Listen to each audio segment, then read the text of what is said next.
Čaute, ja som Jano a dáme si nový trik na fingri, Blunt Pirit.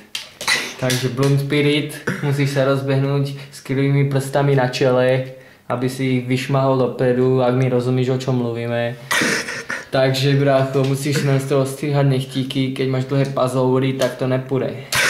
Takže rozbehneš sa tak stovkou dole kopcom, na tail si položíš ľavý pahýl, sorry, to je pravačka, a proste zdvíhaš ho a spiritualistický slide je na svete. Lepšie sa to robí tým vysokým, pretože majú dlhé nohy a takto akože vystresá mu dobre noha.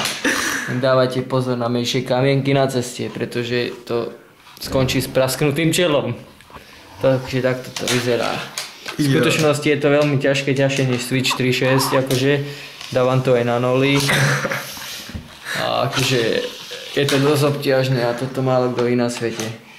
No asi len ja.